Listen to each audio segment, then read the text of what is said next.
Oh, thank you for being here with me. This is Shelby at Divine Love with Shelby. Tonight I'm going to be talking to Kaylyn. I just love her. I met her through Instagram, like most of my soul family. And hi, Sonia. Thank you for joining. Let's see, wave. I was just accepting to have Kaylyn join us. So, yeah, for those of you who don't know Kaylyn, she has her personal page. Hi. Hey So good Shelby, how's it to see you. going? Good. I Thanks for always forget, having me.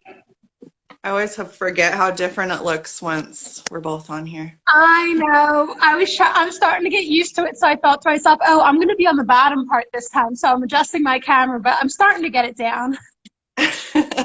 I know. I always feel like the person that you're going live with should be on the bottom. That way, like, because the comments come up, I don't know. But Right. So you can't look. I know. These are all things that Instagram needs to work on. I hear you. come on, Instagram, get with it already. Hi, Right. Shannon. Thank you for Hey, joining us. Shannon. Yeah. So thank you so much for having me. I'm really excited to talk about divine love. And I love that you have a whole space that's kind of dedicated to this because so many people are searching for love, right? Or Right.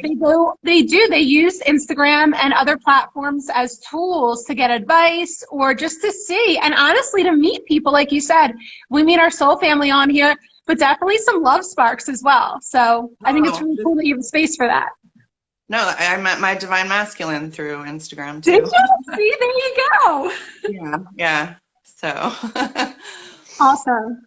and, I had never even heard of twin flames or anything like that. And all this weird stuff started happening to me. So, Instagram, I just dove in and listened to everybody and figured things out. So, I wanted to be able to give back to I other love people. that. That's very, Yeah. very cool. Very cool. Great work that you're doing. Thank you. So, my first question is going to be for you to tell us a little bit about yourself. In general, I Yes. mean, okay, well, I'm Kaylyn. I'm a light worker's journey. I just started a new project, which I know you and I have talked about, New Earth Collab. New Earth Collab is really a space just for collaborative efforts as far as seeing what other people are doing. I think a lot of us are seers, but we're not all being seen. And I know it's because a lot of people are shy or whatever the reason is, but I just wanted to dedicate a space to that. But other than that, I'm 36. I live in Arizona. I'm moving soon. I'm kind of in a wandering phase of my life, and I'm really embracing it and enjoying it. And I just love road trips and I love the travel. So that's what I'm up to.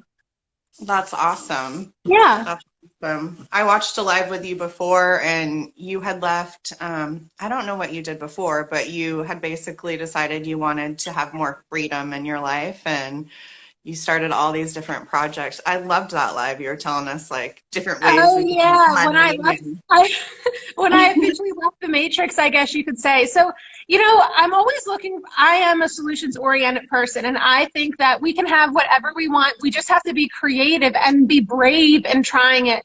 So, I was a high school teacher. I taught English for 7 years. And I tried all different schools. I couldn't get a full-time contract. And then the irony was when I was in a great district, 3 positions opened up. And I was like, you know what? I'm not even applying for them. I don't even want to do this. I've tried all these schools. In my opinion, I'm never going to resonate with the politics in these schools. So that's when I started Right. getting really creative in how to make different ways to make money. And, I looked at what I could do already. Well, I know how to teach. Why not be a tutor? I know how to do tarot cards. Why not offer readings? I know how to. So I started finding all these things that I was already doing and just offering them. So some people will joke and say, what don't you do? Well, I wear multiple hats, but that's also my choice. I like to keep it interesting. I'm the type that gets very bored doing the same thing every day. I know a lot of people like routine. I'm not one of those people. So, yeah, as far as freedom goes, I'm the name of the game, and I will continue until, hey, and you know what? I always see myself at some point. I'll probably get to the location and maybe even the 1 or 2 jobs that I'll stick to. But for now, I'm just enjoying kind of doing a bunch of different things. I love that. And I've actually been called to do a bunch of different things too. And so I know eventually I'll leave my muggle job, but maybe in a year, you know. I Yeah, got to the get Muggle everything job. all lined up. But it's important too. I mean, I always think it's important to have, you have to like mentally, well, I didn't, but it's nice when you can mentally leave and still and feel financially okay. And there's a lot of different ways to do that too. But I don't think that it's a great idea to energetically go into any space if you're nervous or unsure. Yes, you do have to take a leap of faith on some level, but at a certain point, like, I don't know, you don't want to go completely spontaneous to the point that it's going to backfire, if that makes sense. So we take our Right. time doing these things, you know, you'll know when it's time, or you'll know when you're being pushed out of a place too, right? That Yeah, happens. Yeah. absolutely. Yeah. If I don't listen, you know, eventually I just get pushed. Yeah, Like, no, exactly. you're doing this now, lady. Yeah. Yeah. So the next question is, tell me your thoughts on divine love. So I don't know. This is such a big, big, big topic, right? But I guess what I'll say is this. I believe that we all have a divine counterpart, and that many of us who are incarnated now, which is a huge time of transformation for this whole realm, are the way that we are meeting and connecting with our divine counterpart is just so incredible, because when we do meet our counterpart, or what I'm seeing out there in the field, if you will, with twin flames, if you will, when they're coming together, my favorite part is not only are they in love and all the things, but they create these projects together with their unique gifts and talents that really serve the collective in ways that are just epic. I mean, maybe they were doing that independently or alone already, and then they come together, and it's like the magnitude is, yeah. So that's my favorite part. I also think that when we're talking about divine union, I think of Eros Gamos. So I think of the masculine and the feminine coming together and creating this trinity. And I always say like 1 + 1 = 3, because now we have not just the feminine and the masculine, but we have spirit involved, the Holy Spirit involved, if you will. So now it's truly divine, it's truly sacred, and I think that is why they're able to create at such a high caliber in a way that is so effective to so many. I agree. Yeah. Yeah. I met my divine masculine and it instantly connected me with my divine team, you know? And so at first I wasn't sure which energy was his, which energy was source. And then like when we went into separation, I really got closer with my guides and my divine team. And I was like, okay, now I can kind of tell the difference, you know? Yeah, I that's mean, it's the cool. same, but it's different at the I same guess time. the one thing, so you know me, I question everything if you do know me, and I like variety, and I like to kind of see, well, where are some of the pitfalls even, if you will. And one of the things I do notice that I've been seeing as the twin flame term has gotten more popular, and this happens with everything, right? It happens with everything that gets popular. There seem to be some misconceptions, and I actually was wondering what you thought about like some of these things. I'll see like the runner or the this or the that, or all these titles that come up for the twin flame thing. And I'm like, well, does it really have to go that way? Does it have to? Because I think that we all have our unique experiences, and maybe that happens for some, but I don't like seeing people waiting for something when really you can just go after it, and it can be for you or not, and you can move on with your life in the meantime. Does that make sense? Definitely. And Yeah. you can't wait. You have to live You your can't life wait. and be Yeah. open to whatever or Yeah. whoever, you know. Yeah. Um, yeah, but I do feel like depending on when different you know, sometimes people will meet their divine counterpart as a catalyst to force them into change. Like I was in a toxic, abusive relationship with my ex when mine came Mm. into my picture. So then it's like I had all this healing to do. And so part of it I did while we were in, you know, communication, and then the rest of it I had to do on my own. That's how I see it. Um, Okay. Do you think that sometimes when you meet your counterpart that they're definitely awake, or do you think sometimes they're not even awake yet? Or what are your thoughts on that? I think that I've been seeing people meet their divine counterparts lately, and both counterparts are awake. Yeah, okay. But it's Yeah. not like that in all cases, for sure. Okay. So you're kind of like me. You see there can be like there's some pretty standard things, but there's some like I don't know, there's some gray areas I think for some people too. Absolutely. Also, what I think is happening with some of these divine unions is that there are walk-ins. Now, I don't want to act like this is a common thing, but I've seen it happen where a walk-in comes in and that is the divine counterpart. So it's kind of like now, are you familiar with walk-ins? I've heard of it before. And there Okay. was a time where I was feeling like there might be a walk-in stepping in, but yeah, I don't know. I'm Yeah, open to I don't whatever. know either. It's fun stuff to talk about, right? And it's fun just to see there's like endless possibilities for this stuff. Yeah, I think when absolutely. it happens, you know, though. I think you know. I think there's no Yeah, doubt. You know. you Yeah. just you just know. Yeah. And yeah, when I first came into this journey, it was like I would try and explain it to people who had never heard of it, weren't in a place to accept the information, and I kind of stopped doing that. I mean, Yeah. if they aren't looking for it, I don't want to have their doubts placed on No, what no, I no, feel. no. No. And even for myself, so like I'm not in union with my divine counterpart. And I have had it's like I can think of one guy, I'm not kidding, Shelby, like I mean, it was a trick. Like this person was saying and doing and behaving in ways, saying things that I'm like, how do you know this?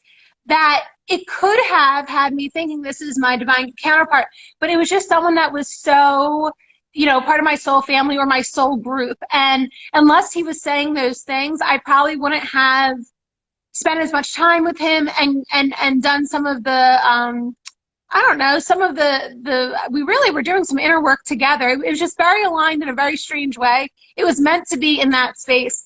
But it had to get my attention that way, or I wouldn't. Now I did. I thought, oh my God, is this my twin flame? And like, no, it's not. It's not. But I think it goes back to like it was almost like logistically, it looked like it could have been, but in my heart, I knew like, no, this is not my twin flame. I So there's something about yeah, it. I definitely had someone come in like that, and I feel that they came in to show me like what a true divine masculine is, Oh, and like what I'm gonna allow in my life, kind yeah, of thing. yeah. I'm not allowing any of this toxic bullshit anymore. Like I can hold space for that Absolutely. person. It may have been a test for me too. And then I kind of for a while just claimed it as this is an inverted twin flame. This is actually something to divert me from my own ascension path. And you know what? Good for me for practicing discernment and not Yes. being mad at it. I wasn't angry with it. I wasn't there. I didn't act out or anything. But again, I had to use that discernment and really, bravery too, because sometimes it really feels good and you think you want to go for it, you want to make it a fit, and it's just not. And so then we also had a question, what is a walk-in? Do you want to Oh explain that? yeah. Okay, sure. This is a fun one. So this is when it sounds crazy, guys. Like it does sound crazy. So any soul that incarnates here, you have a soul contract or what I like to call a soul agreement because we're not being conned to come here. We choose to come here, and our soul has basically a certain set of or a list of karmic lessons that it wants to learn or anything to get closer towards enlightenment, right? So we set up um, our basically people, so other souls that we'll run into along our journey to help us heal this karma, if you will. Well, sometimes there are some souls, believe it or not, that don't realize how lucky they are to be here, and they bomb it. They don't do anything. They don't do it for themselves. They don't do it for the other souls that they agreed with in this soul agreement.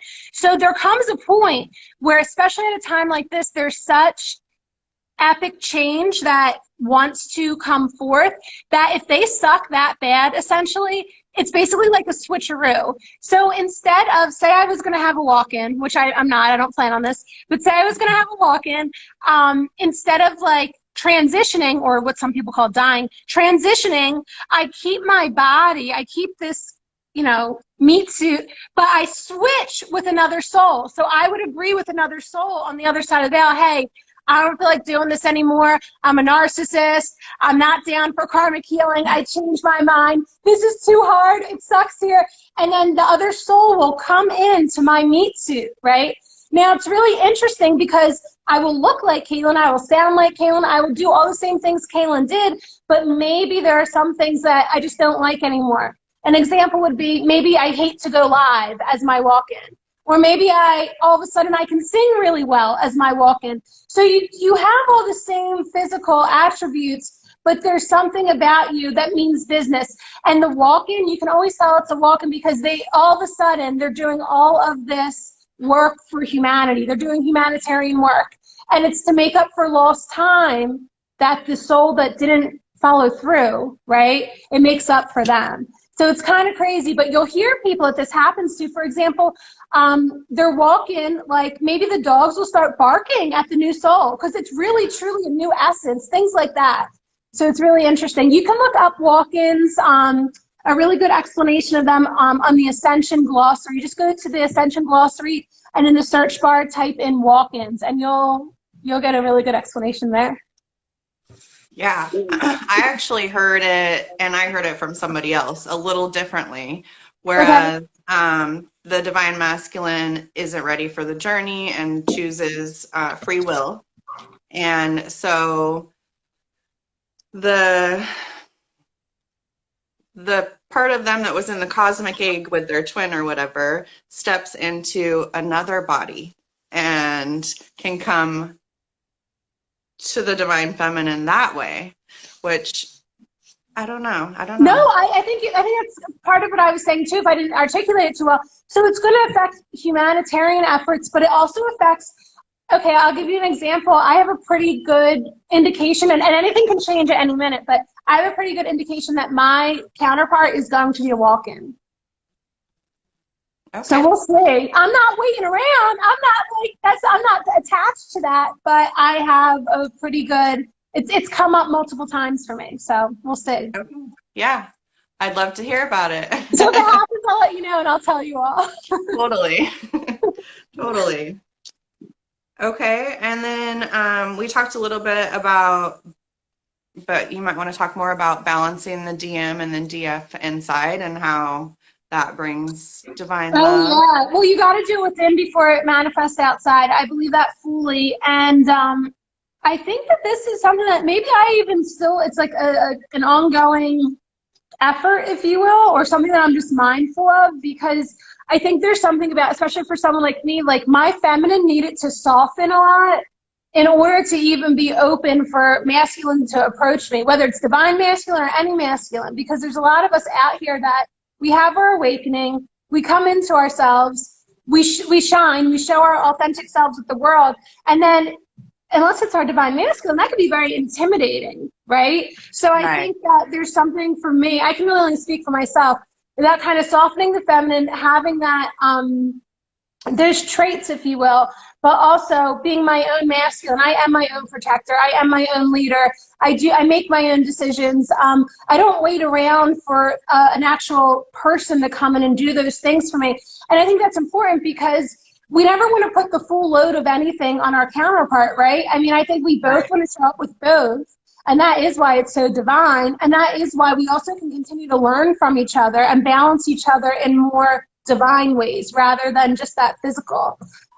So that's for me. But I'm sure other people might have other examples. Maybe they're more in touch with their feminine to begin with, and they're working more on their masculine. I think I at this point in time I do a good job at both. A good job.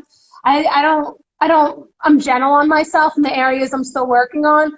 But I do know one thing, that I'm not putting my vision of my divine masculine in like any way other than like the holiest, like the Holy Spirit, like going back to that Iris Gamis. I just envision it as how it will feel versus what it looks like. Yeah.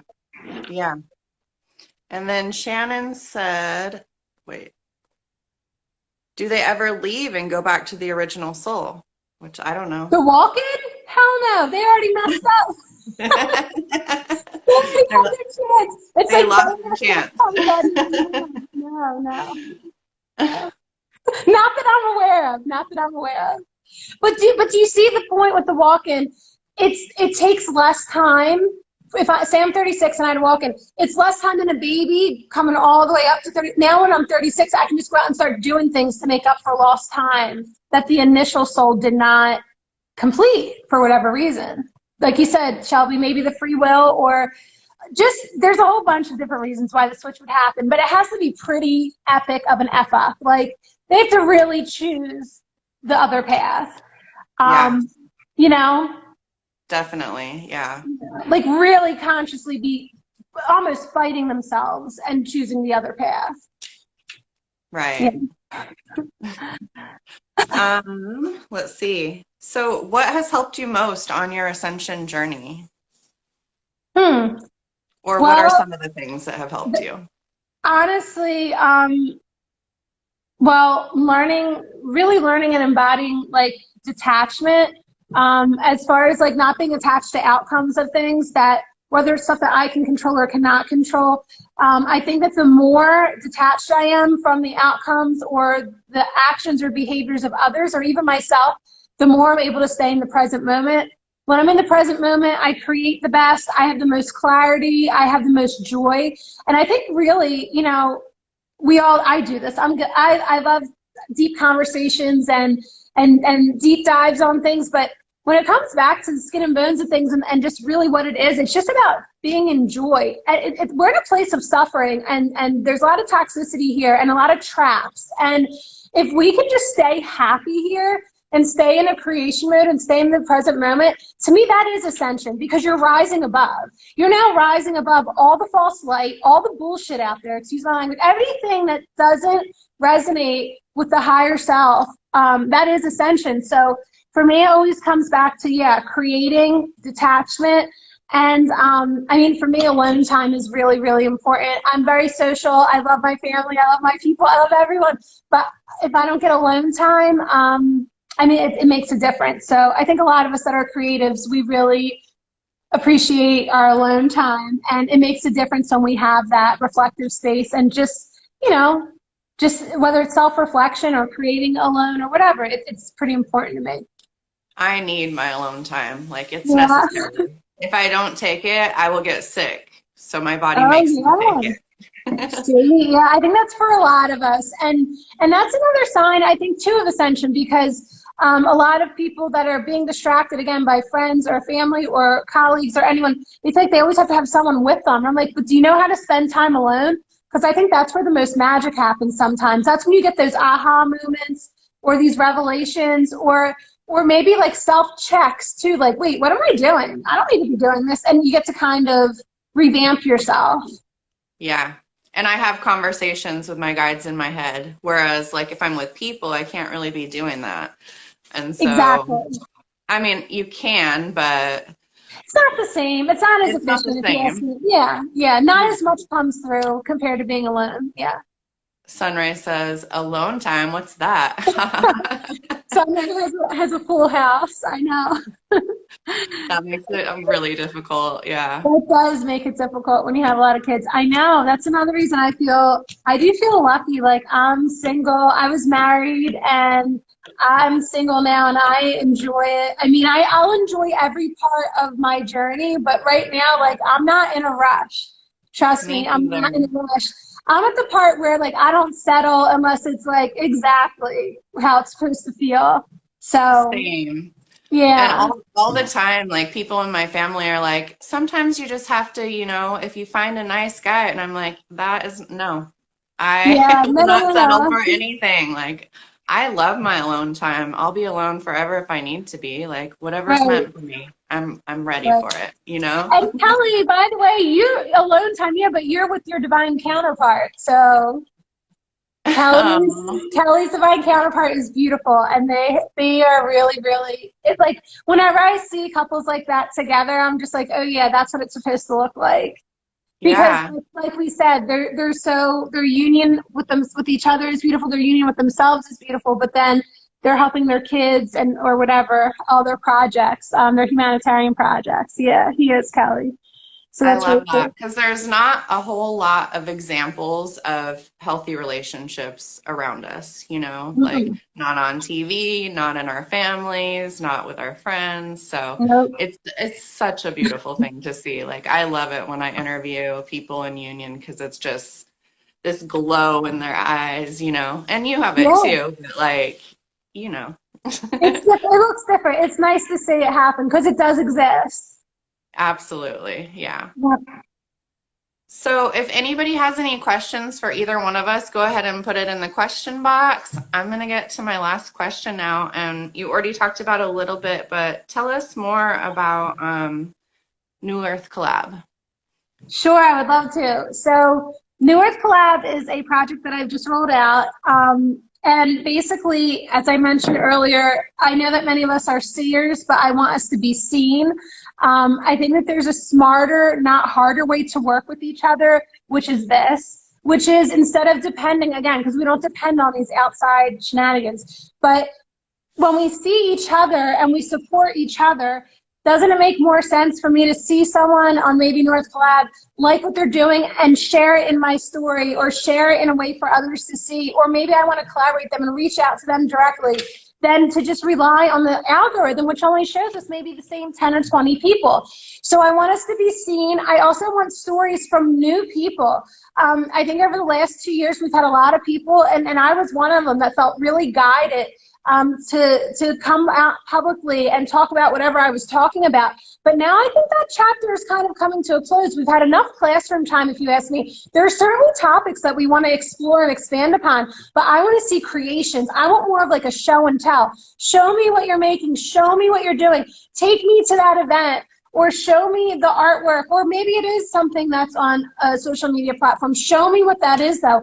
And then we can, again, just kind of, it's all about magnetizing. Aren't we learning that? Like we're kind of magnetizing our soul tribe, like you said, our counterparts and et cetera. But why not magnetize with other entrepreneurs who are really souls at work, doing God's work, creating something out of nothing, right? So New Earth Collab is really just a space to be seen and to show your creations. Yes, there's some interviewing going on, but I like to think it more of just like conversations and people showing up with what they've created. And us helping each other out with kind of like screw the algorithm, if you will. Yes. Yeah. Yes. Loving on each other and supporting each other, sharing. Yeah. Yeah. All Exactly. that. And I love how you call it artists, like Yeah, there's creating just from the heart. different. Yeah, When yeah, you yeah. hear music that comes from the heart, you feel it through your whole body versus, yeah. Right, right, right. And a lot of the artists that I featured so far, I mean, they're creating all different things, and you'll see that, a lot of them, they might be healers or spiritual or not, but they're all creating something that is completely unique. I mean, you'll see I have Aaron Always will be coming on next week. He creates he does a lot of cool things, but one of the things, he creates these amazing sculptures using mango peels, and he's going to show us some of them. I have Sagittarian God coming on soon. He creates sea moss gel, which is a huge benefit for our health, and he does it in just such a way I've never seen sea moss gel prepared. Tomorrow I'm having Evangelia on. She's probably the best healer I know, and has all of these different things she creates, so I'll be curious to see what she shows us. But what I'm saying is there's so many of us that do so many different things. Why not show us how you make it, or show us what it is? And not in a way that we're doing a sales pitch, right? But like, people are really curious. We really want to see what you're up to and how you're coming up with this stuff. So yeah. And thank you, Kelly. She said, this was awesome, ladies. Nice to meet Divine Love with Shelby. Amazing. Nice to meet you too. Yeah. Well, thank you so much for being here. I don't see any questions. And yeah, I should have had more questions for you. No, this is great, Shelby. I'm really happy to come on. It's great. I'm happy to come on again. And I would love to have you on New Earth Collab at some point, if that would be something you're open to. But keep up the great work. I love what you're doing. I love this project. And thank you again for having me. Yes, thank you all for being here. I love you. I love all of us that are, I love everybody, but especially those who are, team light, like you said. Yeah, team light. Gang, gang. All right. Bye, guys. All right. Bye. Thanks, Shelby. Thank you.